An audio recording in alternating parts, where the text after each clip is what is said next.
My name is Christina Tobias-Nahi. I'm the Director of Public Affairs Research and Advocacy at Islamic Relief USA, one of the co-hosts of this afternoon's public program, and we're so happy to host you in this beautiful library. I was just commenting I haven't been here in a number of years, since before the pandemic, and the last time I was here, we were actually participating in a roundtable with the now Secretary General of the United Nations, and so I have very warm memories from this room, and it's always a pleasure to be back. Islamic Relief, which you'll hear more about on the panel, is, as its name alludes to, is a relief, development, and advocacy organization, and having a panel and an initiative like this has been a dream of ours for about a decade. We are going to be celebrating next year our 30th anniversary here in the United States, and as mentioned, I'm sure you'll hear much more about our organization through the panel and through some of the other presenters who will be here also speaking about the work they do in this space. I will just wrap this by saying, you know, a dream of ours, as mentioned, has been kind of aspiring to have more thought leadership. And I did a quick definition check on that I wanted to share with all of you that I think will kind of inspire us as we begin the panel today. So thought leadership is offering unique guidance, inspiring innovation, influencing others, and most importantly, it's bringing a point of view to the table that can't be obtained elsewhere. And we hope through our private kind of roundtable session we had this morning and now this public event that we will be able to do all of these. And I would like to present Dr. Catherine Marshall as well, who will also be making a number of remarks on behalf of the institution that's hosting us today. Thank you.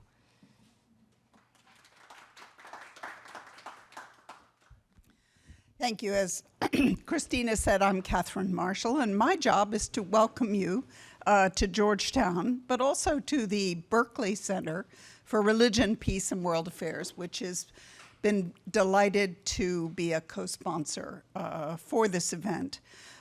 In a practical sense, there has been a discussion that's gone on all morning, so you will be hearing the culmination, the summary of that discussion, which is focusing on some of the humanitarian crises and the roles that a variety of religious, faith-linked organizations play in that. The final discussion that I was part of was looking at how the development work, international development work, and humanitarian work do and do not come together. And particularly, I think we were focusing very much on the role and the special challenges and obstacles that Muslim-linked organizations play, both in the region, but also more globally.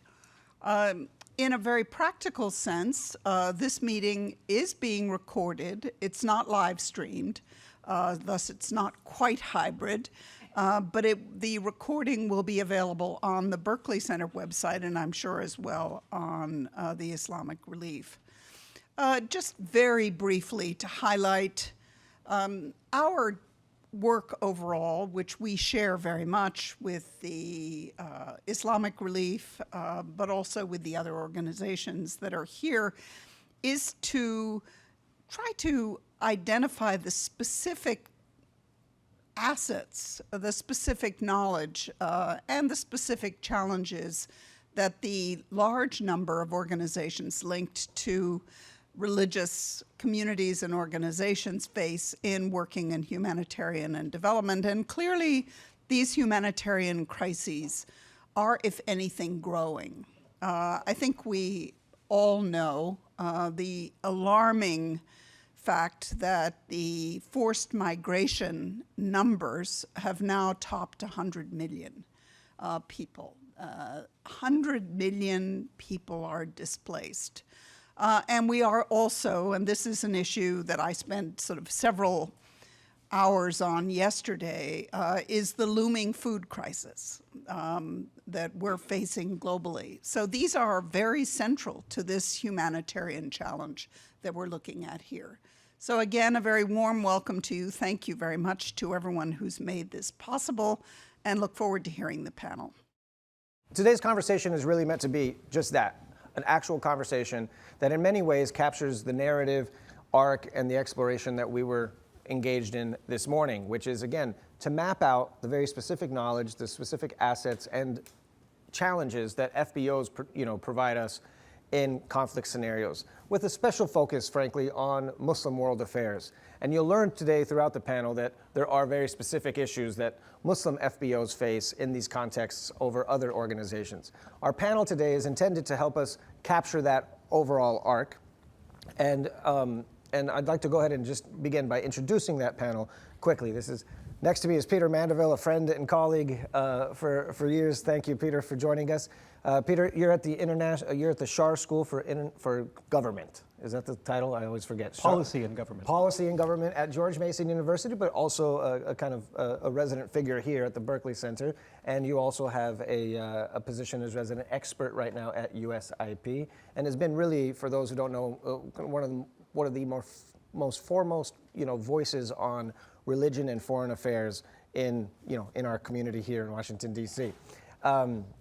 Anwar Khan, on the other side of the stage here, is the president and co-founder of Islamic Relief USA, which is the United States, and I'd say in kind of the global West's largest Muslim international humanitarian organization. Anwar, thank you for joining us. You have a wealth of experience to bring to the table. And Joanna Kretzer-Chen is joining us from World Relief, and you are the Director of Program Quality there. And I also understand from our conversation earlier that you prior to that experience at World Relief, you also had some experience in this region of the world. And so I'm looking forward to hearing from you.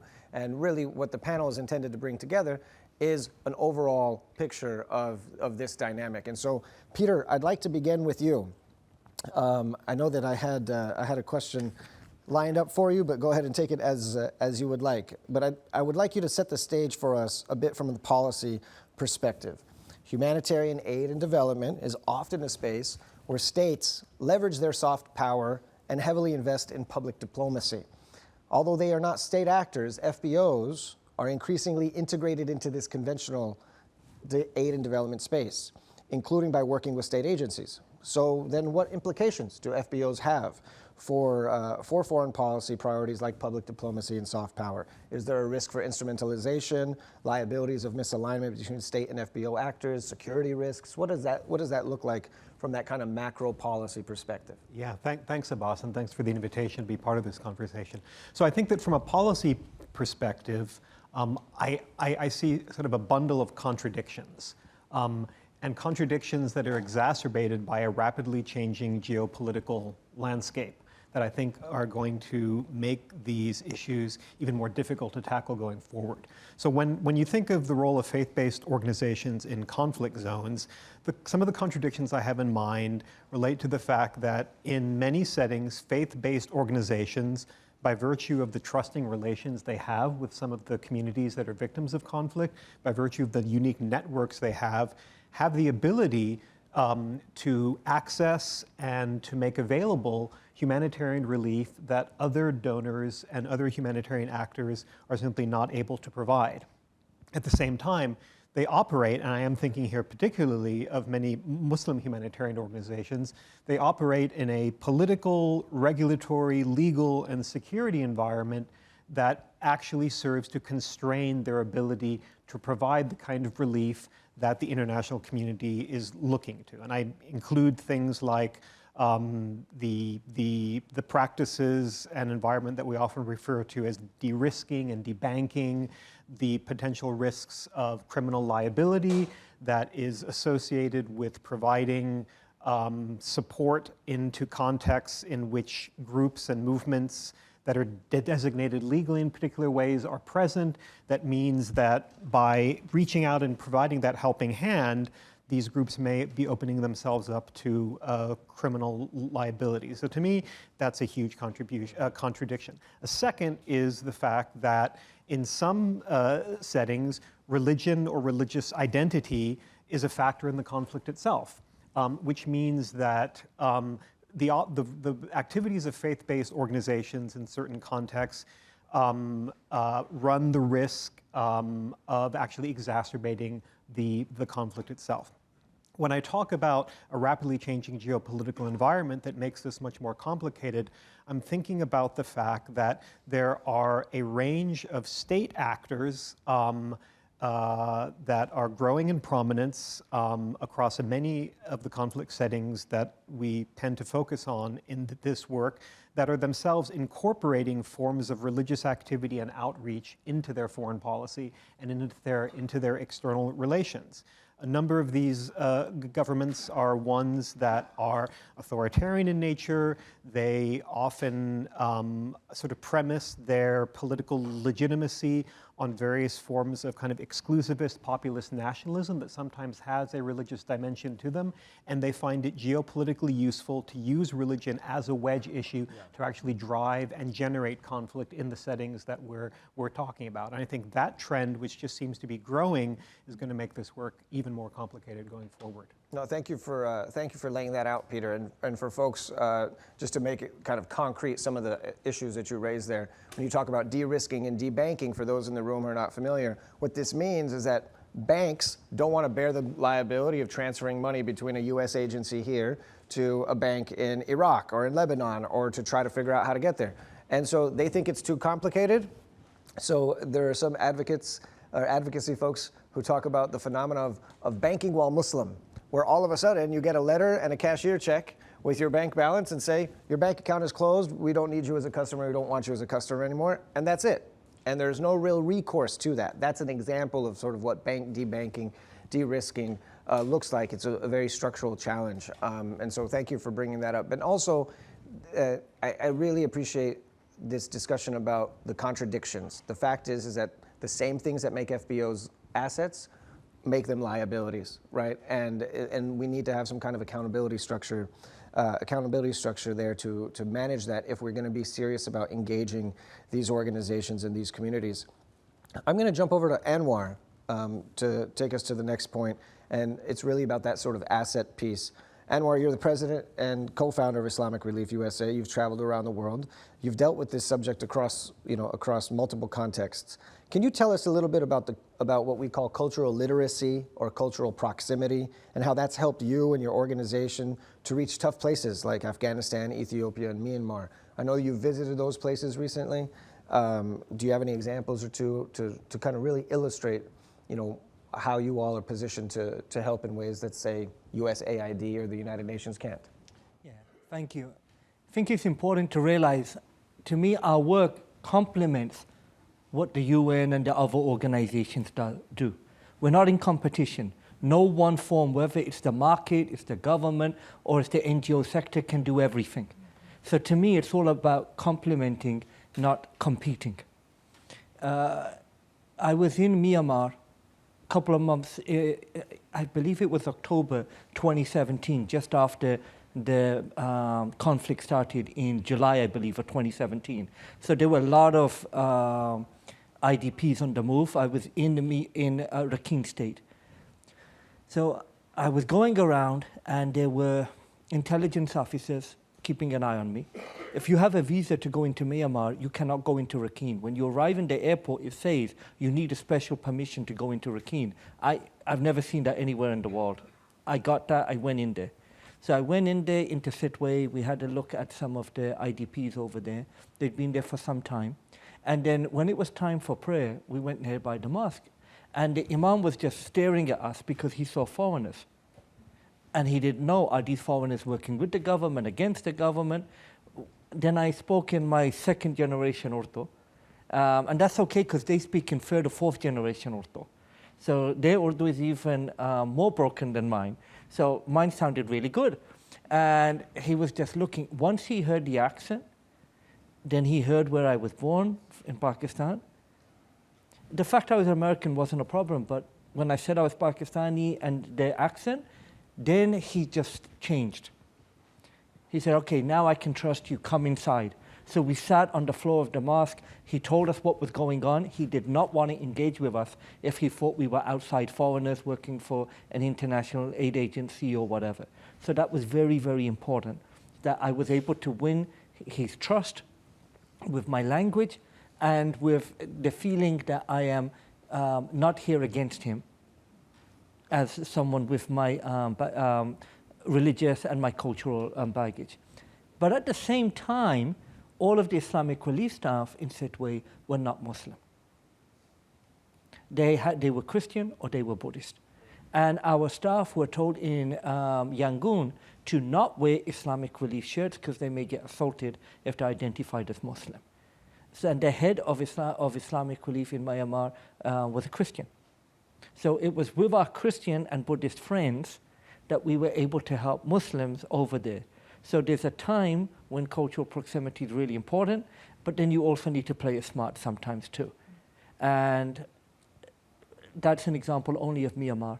And then there's other examples in Afghanistan where that country is majority Muslim and they see people who come from outside as trying to impose their views on them. In the meeting earlier, one of my colleagues mentioned that if you use the word democracy and change it to a slightly different word, shura, that's different from neocolonialism, trying to spread a new kind of colonialism, and instead shura means consultation. So if you just change the words, the right words. So what we've done is, when some people, for example, were objecting to us saying we're doing interfaith, we just did exactly the same project and said we're doing social harmony. Now suddenly it's all okay. So you have to understand where people are coming from. And I would argue that as American, US, Western-based FBOs, we can serve as a bridge between the governments here and between our colleagues of other faiths and over there. And it works the other way around of us. When we were working in South America, we worked with Catholic Relief Services. When we worked in other places, we worked with, I believe in Venezuela with HIAS, nearby Hebrew Immigration Aid Service. Isn't that cool? Muslim organization, Jewish organization, working in a Christian country. Other times, we just thought it made sense to work with Christian organizations in majority Christian countries because we weren't there to push any agenda except for make the world a better place. So I do believe that sometimes we're the best people to do cultural proximity, sometimes we're not. So let's work with our friends of other faiths and other backgrounds. And I want to be clear, it's not enough just to say that you're from the same faith. Ideally, you want to be of a faith that can get on with them, or even a sect. Not all Muslims are the same, not all Christians are the same. So if you send, for example, to Ethiopia, someone who's from America, evangelical, might not be the best fit when they would argue, we've been Christian before you guys were Christian. So let's do the cultural proximity, not just between faiths, but even within the faith. Let's send someone over there that can connect. Let's not do it to check the box, just to say that we've done faith. Let's stop talking about it. Let's live it. Let's not help them because they're the same faith as us. Let's help them because it's in our faith, whether that be any faith. Because of our faith, we love them. Not because they're of a particular faith, but because God has asked us to be custodians of the earth and to take care of our brothers and sisters in humanity. No, thank you. Thank you so much, Anwar. That's very helpful. It very much illustrates in a concrete example this paradox that we're talking about. Sometimes the cultural proximity is helpful, but if you are a partisan in the conflict or you're perceived as a partisan in the conflict, this can be a major liability, both to your own staff and your own operations, obviously first and foremost to your own beneficiaries, and you don't want to exacerbate conflict either. So this is a kind of a minefield policy-wise. We're talking now, we talked policy, we talked about some of the short-term kind of response and relief efforts. Joanna, I'd like to go to you to talk a little bit about the broader term, the broader vision, about the economic development kind of picture and how this factors into sort of your role as a faith-based organization. And if you could also talk a little bit about the role of gender here. We haven't really mentioned this, and it's a blind spot on my side as a designer, even this morning, to not center this conversation, but the victims of political conflict are usually women and families and the major beneficiaries. And so if you could add that dimension into the conversation about what World Relief programming looks like for that medium and long-term sustainability and what kind of advantages a faith-based organization might bring. Thanks. Yeah, I think One thing that we were talking about is what is that even broader definition of peace building earlier this morning, and what are the multiple types of programming that actually contributes to a long-term view of peace. And economic development programming is one of those, because obviously even thinking about the global food crisis that Catherine mentioned, that's going to lead to more conflict, unfortunately, right? We just know it's a fact. When there's not food, people fight. And so I think in our programming within World Relief, I think some of what we have looked at in the humanitarian space, but it's also true in terms of a vision of long-term development, is oftentimes FBOs or faith actors are the people that are there long-term and have a commitment to the thriving of their community. And a desire, they are able to switch to the emergency side, but they also go back and want to continue to invest and help a community flourish. And so with economic development interventions, whether that be through microfinance or mentioned an example earlier this morning of some of our savings work, which is typically seen as more of a development programmatic intervention, and yet how that can really buffer in an ongoing conflict area. It can buffer some of those emergency situations that come in that you face at a household level or even at a community level in terms of shared funds that go out to help those most in need.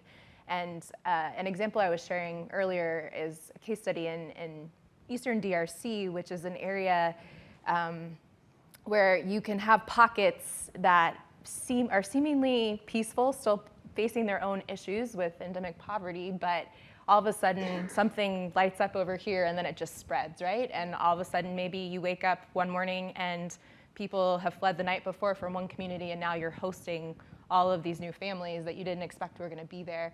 And I think that when we have the vision of what the need is in the immediate of, yes, you need food, you need shelter, you need protection, you need water, but what are some of the interventions too that you can have that come in that build that long-term strengthening economically, but that also build harmony in a community.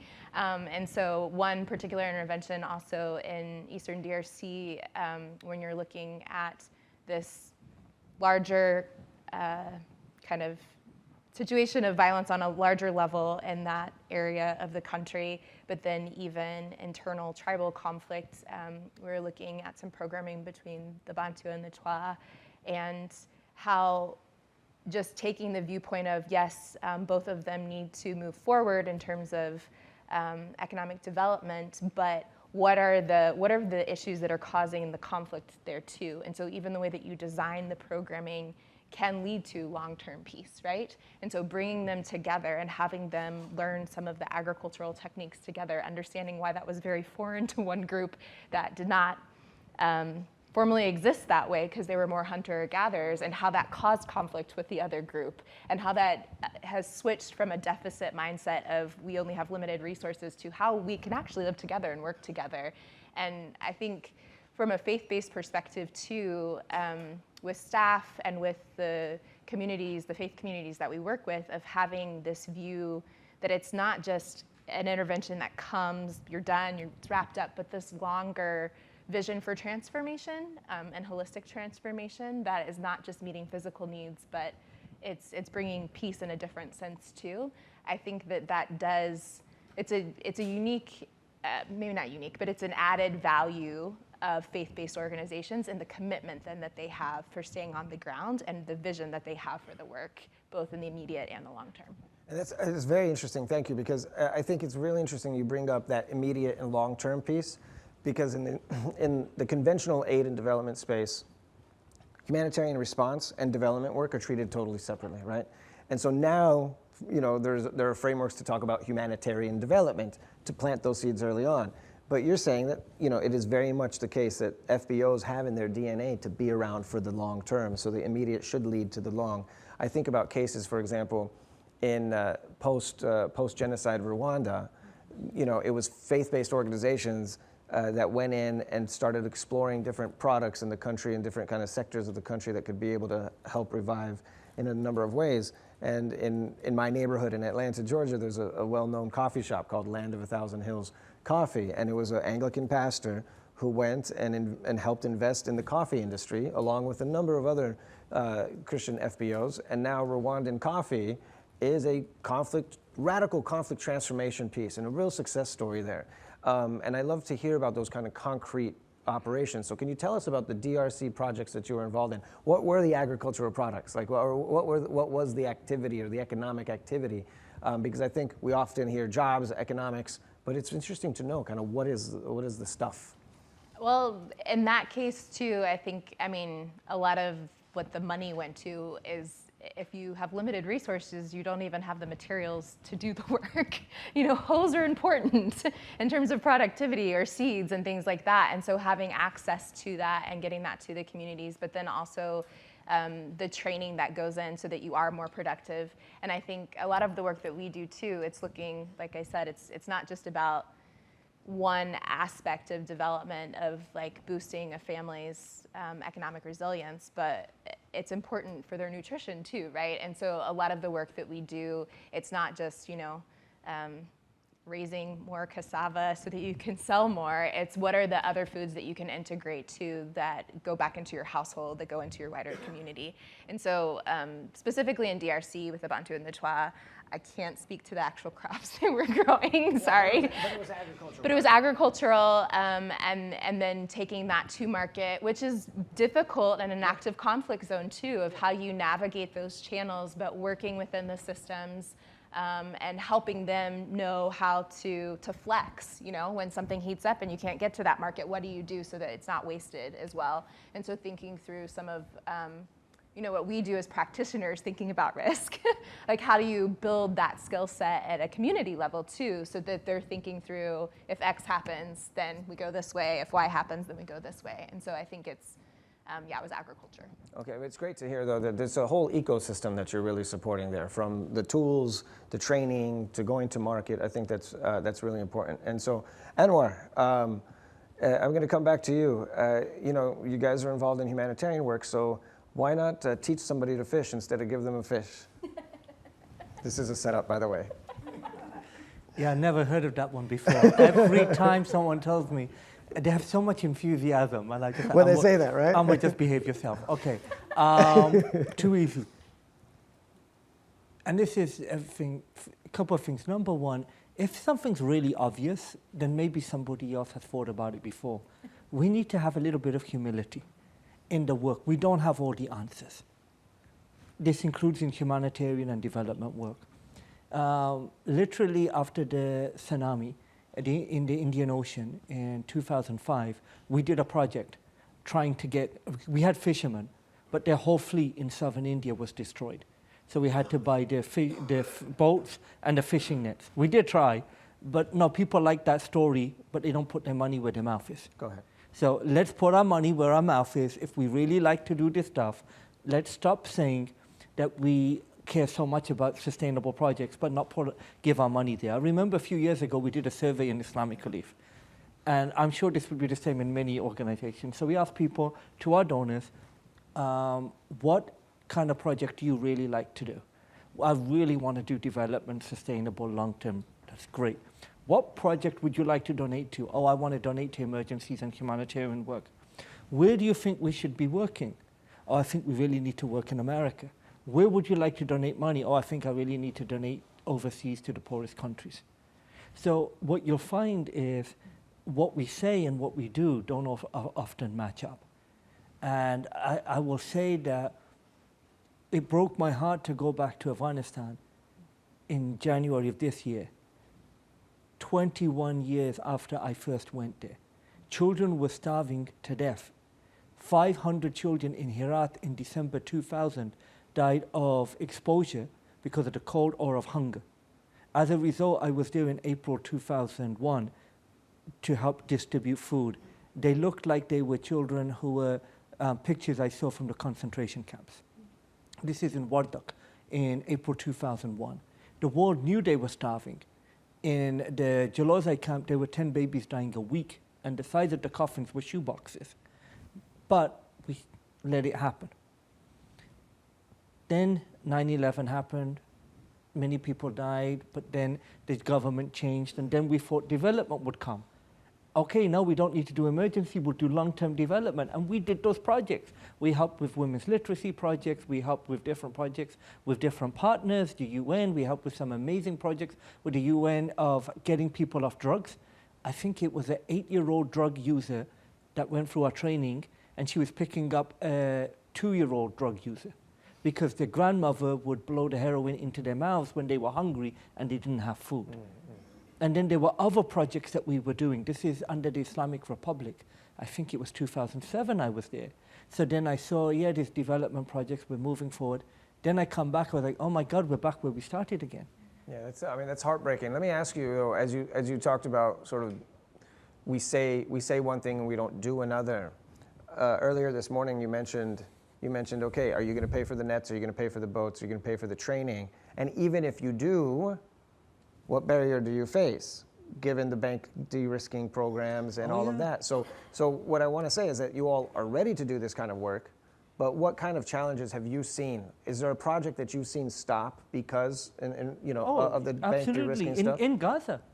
We were sending millions of dollars into Gaza. Okay. We're still waiting for a response for the OFAC license. OFAC is the Office of Foreign Assets How many Control, years has it Department been of now? Treasury. Since 2011? I think we've been very patient, but it's been 11 years and we haven't heard back.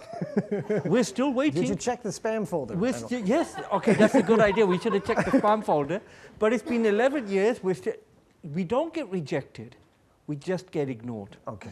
So this is really important. And as a result, millions of dollars that could have gone to help in Gaza, in small businesses, didn't go there. Gotcha. And when we get general licenses, often the general licenses cover food and medicine, not these kind of projects. So people tell us, stop just doing food and medicine. Yeah, but we'll go to jail if we don't do it. So again, what do you want us to do? Yeah, just to paint that picture for the audience, you have, and for the viewers online, there are sanction regimes in certain parts of the world, and there will be general licenses, but those licenses will allow you to only address certain areas of humanitarian affairs.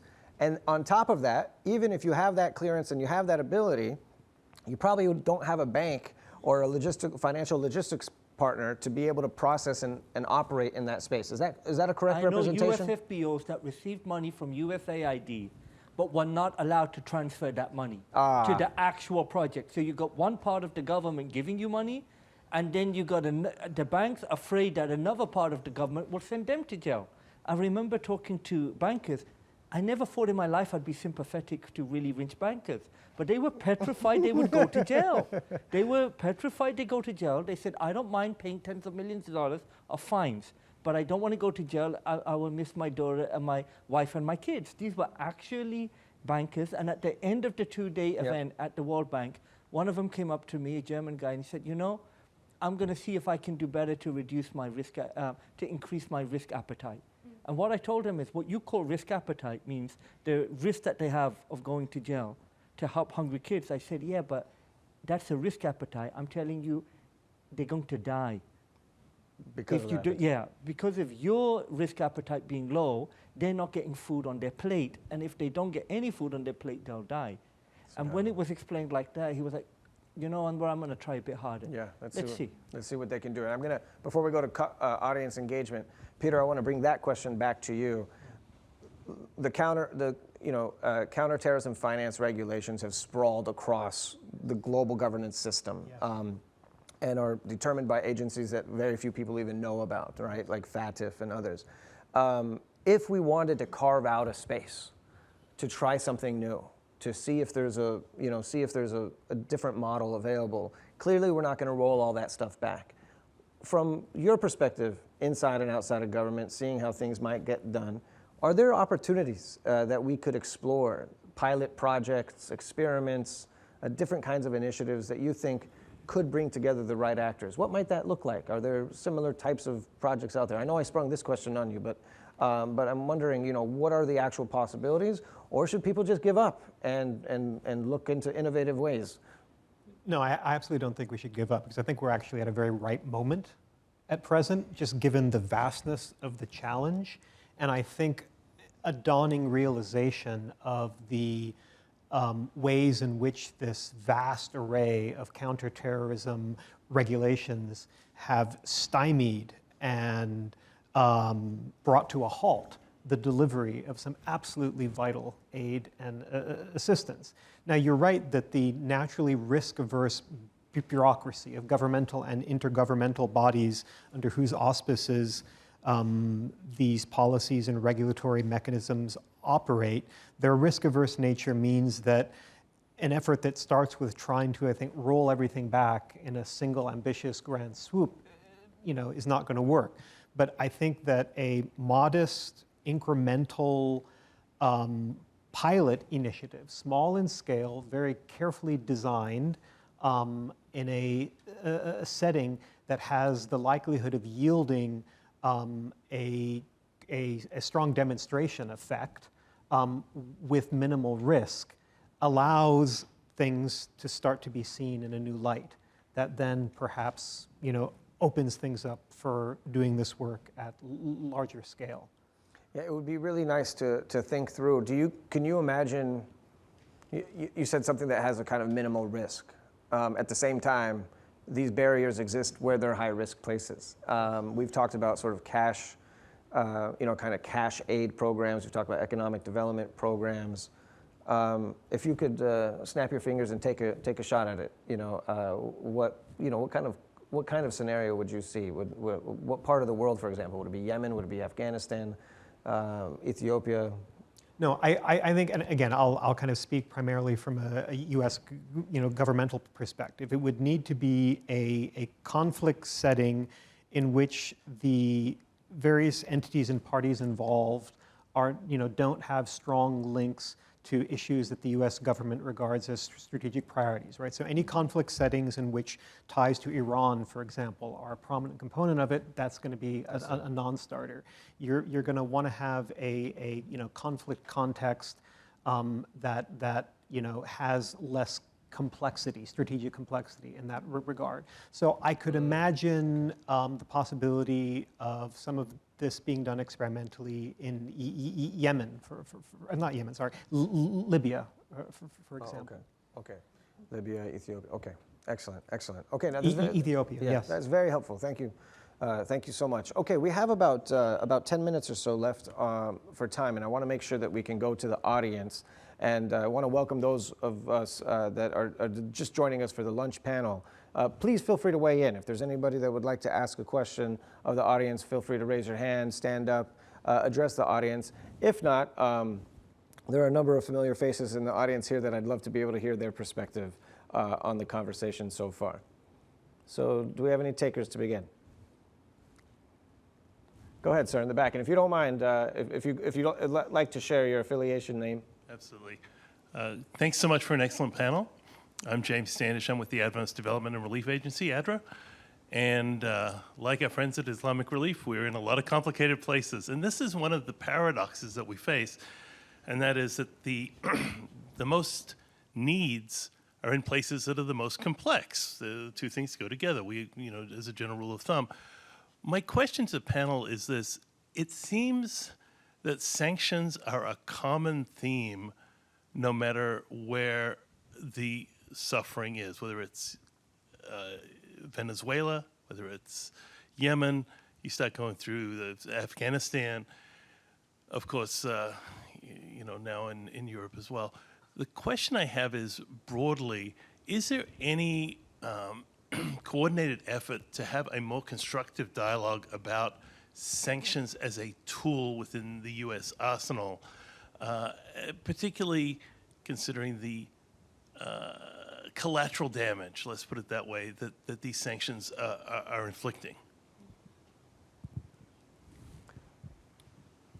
I think the question, we're going to throw this one, I'm going to throw it to Peter. Peter, you mind taking this one? Yeah, no, I'm deliberately looking at my, that sounds like a great question for Joanna Anwar to tackle. I mean, yes and no. There are, in governmental spaces, there are certainly episodic efforts to bring together an interagency policy committee, coordinated by the White House or, as a joint, say, USAID and State Department conversation to say, look, there's so much need. we have so many constraints. What can we do? And everyone comes to the table nodding on that basic analysis. And then as people, just in my experience of these conversations, as people talk through them and the sorts of risks as perceived by those around the table that would need to be swallowed in order to undo some of this, even modestly, people tend to kind of shrug their shoulders and fall back into specifically the habits that we're trying to undo. It's all the more reason that I think that the time is ripe, and that we have in Washington right now an administration that would be open to a multi-sectoral conversation about that involves, multilateral bodies, various non-governmental coalitions like the Charities and Security Group. There are a number of organizations like that, as well as the actual faith-based organizations, other NGO humanitarian implementers, to kind of have a conversation about what can be done. And I think that's the kind of conversation that might yield this, let's try a pilot initiative that makes even just incremental gradual progress in one relatively low risk context, to then see where there might be transferable insight that we can bring to other settings and to scale that work up. No, that's excellent. And I want to jump in and kind of reiterate that point, abuse moderator's privilege here, and that is that we all know sort of what the macro problems are. But just like any complex global governance issue, it's really trying to figure out how to navigate through that problem rather than try to figure out how to untie that knot, because it's a little too jammed up, and it's probably unreasonable to assume that we can accomplish that goal. But instead, when the opportunity is right, how do you open up spaces and drive something forward? And one of the reasons we decided to partner, and we're very thankful for the hosts here at the Berkley Center to host us, we wanted to partner in a university setting, is that it's these conversations that need to be documented, need to be backed up by research, and then need to be translated into a policy conversation in a policy setting for action. And we really believe that the university setting can help steward that conversation in a way that very few other institutions can do. I mean, it's not really the work of think tanks. In part, it might be, but it's not the work naturally of practitioners, and it's not the work of conventional academics. But it's really this kind of hybrid applied project that we're trying to showcase. Here. Anybody else have a question or a comment? Can I just answer that question real quick? Oh yeah, sure. Yeah. No, I'm not aware of a concerted effort about sanctions everywhere, but sometimes it's episodic, as was mentioned. So in Yemen, when the new Biden administration came in, it inherited in the last few weeks or few days of the Trump administration a new rule that sounded okay, that it was trying to prevent certain actors from operating. What it really meant is it would be very difficult for humanitarian organizations to work, as you know, as Adra knows, working in Yemen. So what happened was lots of outpouring of support from different coalitions, faith-based organizations, NGOs, different networks, and first that law was suspended, and then they changed the rule. So the good news is we don't have worse sanctions in Yemen. The bad news is we still have some. And in other places, we have really bad. And people aren't talking about Gaza in the same way that they're talking about Yemen. So it seems that there's some places where it's more politically sensitive to talk about sanctions, and I'm worried that people just don't want to go down there. So what we've done is we've othered people. Some people are worth our attention, others we've just written off, and I'm really worried about this. We have one more comment or question from the floor, and if you don't mind, also your name and organization, please. Thank you. Excuse me. My name is Saleh Al-Zahiri from Peer Hand Organization. My question to the panel here is, what would make the international organization and government agencies realize that they need to put more collaboration with faith-based organization, considering that those faith-based actors have a really connection with their local communities, and they already have their community's trust. I mean, why wouldn't they just establish that partnership, an effective one? And I just want to comment on Brother Arwan that Yemen has sanctions, and it just been lifted recently with the ceasefire that we been having for 2 months. But Yemeni people is still suffering getting in and out of the country because of that sanction. Thank you. Okay, so the question to the panel is, what's going to make U.S. government work with FBOs more? And actually, I'm going to start with you, Joanna, for a second. And if you can jump in here. And the question, the reason why is that it's not uncommon. The U.S. government does work with FBOs. It's just certain kinds of FBOs. And so could you tell us a little bit about what has made those relationships possible, positive, effective? And then I'd like Anwar to sort of weigh in and then close out with Peter if possible. I would say that for any faith-based organization, oftentimes what hurts the relationship, and I'll start there, is one story.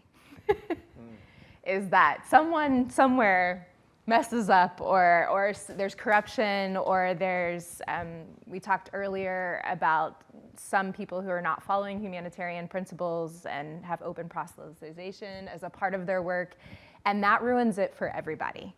And then you have to overcome that hurdle in order to build trust, in order to convince that you are bringing these assets to the table. And I think that this might sound easy, but I think the more the good stories are told, like even today, about both the hardships and the difficulties and the barriers that people are aware of that, and why certain policies might seemingly be good, but that, like, what is the actual negative impact? But also the strong stories of why working through FBOs, like you would think, based on some of our conversations even this morning, that it would be obvious, and unfortunately it's not, because of the assumptions that people come to the table with on what they've heard or what they've seen when someone did kind of mess it up for everyone. It's really interesting. It's a really interesting question. Sorry, I just want to jump in because there are other organizations like defense contractors or other or conventional sort of development contractors, and it's expected that there's going to be graft, corruption, and diversion. But for some reason, when it comes to the other FBOs, when it comes to FBOs, there might be a different level of tolerance. I'm sorry to cut you off. Did you want to say anything else? No, I mean, I would say even though we do have, like, I'm thinking specifically, it's not more in the humanitarian space, it's with USAID on a development health project, but I would say that sometimes I feel, maybe this is my perception, but I feel like there's an extra layer of oversight, even in looking at curriculums. Because, like, if for a secular organization to come and say, we're working with faith actors on the ground, then it's okay, well, it's gonna be fine. But because we are an organization, an FBO, then it's almost an assumption that we might be sliding things in that should not be there. Interesting.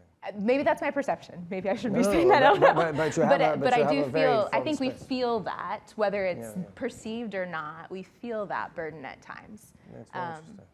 That's very interesting. So to be smart about your operations in consideration of these higher burdens. Anwar, what has made things effective and ineffective in terms of working more with governments? What makes Islamic Relief's work, for example, attractive to a large international organization or a state agency that wants to get some work done?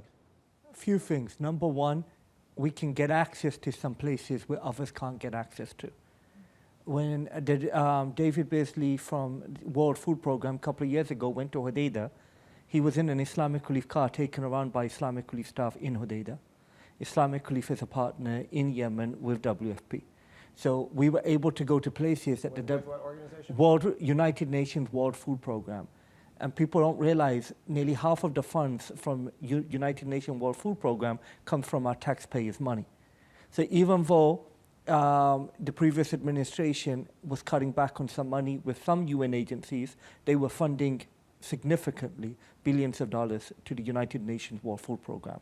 So I would argue that number one, FBOs sometimes give access where others can't go.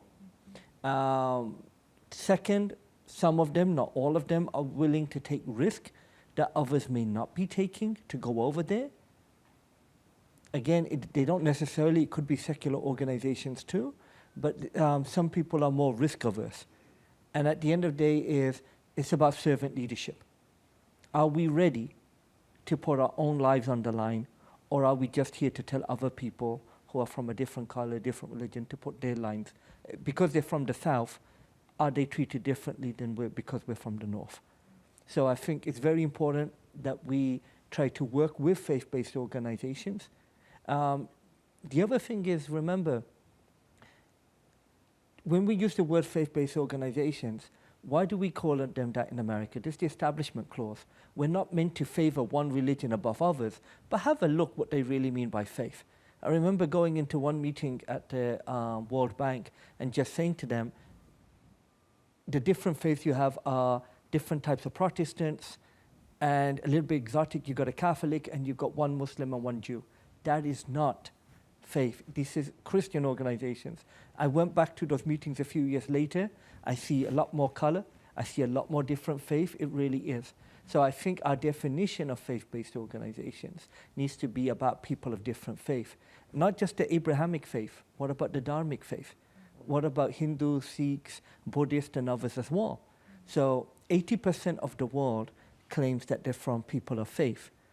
But often the complaint against some multilateral and some governments is that the people in those governments, they may be Christian in Christian majority countries, they don't trust Christian FBOs. Forget Muslim FBOs, they won't even trust their own Christian FBOs. And then there's animosity between different types of Christians and different types of Muslims. So I would say that our animosity and political objectives are the reasons that may get in the way of us working with people who were there before the crisis, during the crisis, after the crisis, and who have been there for millennia. Well, the common theme there between you and Joanna's responses is that the antidote to this problem is trust building somehow, right? And so I want to ask Peter, if we have a number of faith-based organizations in the room operating in conflict zones that are having some of these troubles, but nonetheless are getting their job done. What recommendations might you have as somebody who can translate policy to practice for those organizations to help increase their engagement with large NGOs or state agencies? Yeah, so I mean, I want to make a couple of points. One horribly unscientific, and then one hopefully a little bit more scientific. So, I mean, all the points that Joanna and Anwar have raised about, concerns relating to proselytization, even though the vast majority of FBOs don't do that, it only takes one to spoil it for everyone else. The security concerns, again, and I encountered this in my time at the State Department over and over again, even amongst those who were open to and willing to work with faith-based organizations for all the reasons that we've talked about why governments should, and that Saleh raised in terms of the manifest value associated in doing so.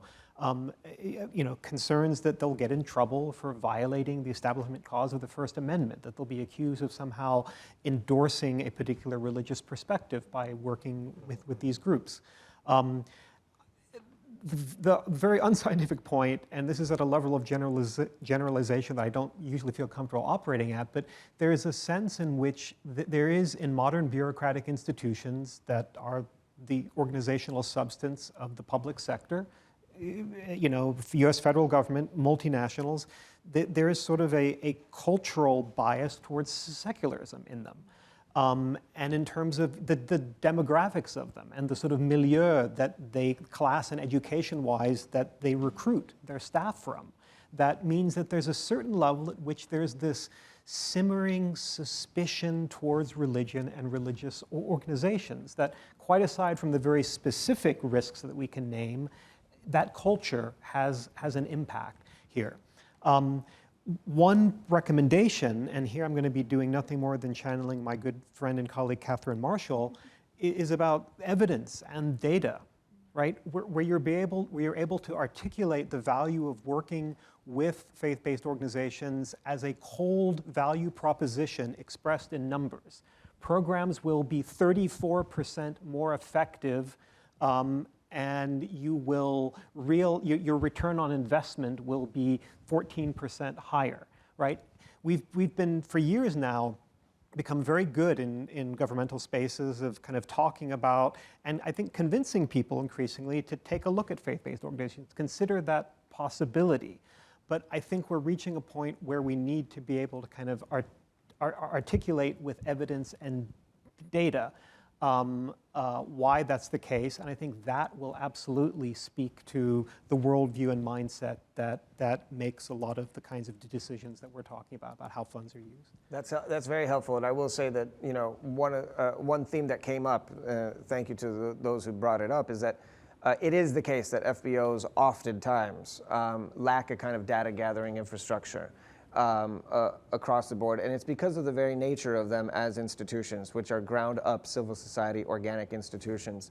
And so it's natural for there to be that kind of data gap. I will push back just in a friendly way to say that the kind of raw data numbers that policymakers and decision makers, donors, state donors need in order to be convinced, oftentimes, that can be achieved, but it never captures the residual data, the residual good that faith-based and civil society organizations that are organic on the ground can bring to the table. And I think that's a much harder conversation, but it speaks to the long-term piece. It speaks to the peace-building piece. It speaks to the economic piece.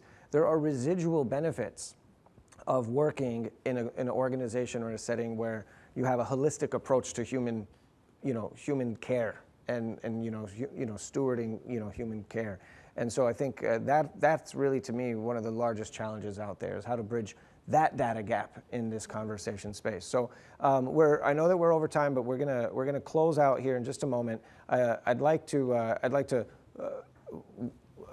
Sharif, the CEO, Sharif Ali, the CEO of Islamic Relief, is going to close us out. As he's walking to the podium, I'd like to ask you to join us for a round of applause for our panel.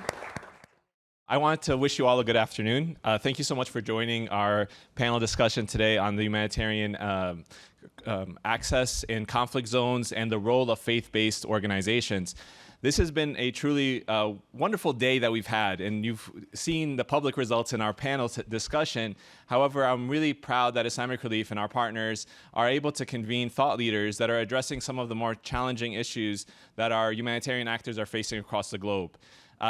The work that we're doing here, please feel free to jump at me if you've heard this term in the last few years. We're seeing unprecedented levels of humanitarian crisis in the last few years. And that term unprecedented has been used a lot in the last 3 years, unfortunately. The areas where we're facing these challenges is really making an impact on humanitarian organizations and how they're able to mitigate against this suffering that so many individuals are facing across the world. As Catherine had mentioned earlier, over 100 million people are now displaced and refugees. That is an astronomical number. We are currently in the situation, in an environment where we're seeing prolonged conflict in Yemen, in Syria, in Ethiopia. We're seeing the implications of geopolitical actions, whether Russia's invasion in the Ukraine, and the consequences of that are are doing at least 3 different things. They're limiting civil society space, they are they're increasing sanctions regimes, and they're also increasing de-risking and debanking issues, which are preventing humanitarian organizations and faith-based institutions from having the same level of impact that they've had over the years. So it is our hope and our goal to develop this research and policy development so that we can influence those to help address these challenges currently. Faith-based institutions are able to work together in collaboration with conventional partners to really make a difference here. Again, I want to thank the panelists, our distinguished scholars, and our practitioners who have been in the space for so many years, and you all as our guests for today. I also want to thank, of course, Dr. Peter Mandeville, Dr. Abbas Barzigar, Dr. Catherine Marshall, Brother Anwar Khan, and our sister from World Relief, Joanne, as well, for the amazing contributions that they've shared with all of us today. And we look forward to continue connecting with all of you moving forward. Thank you so much.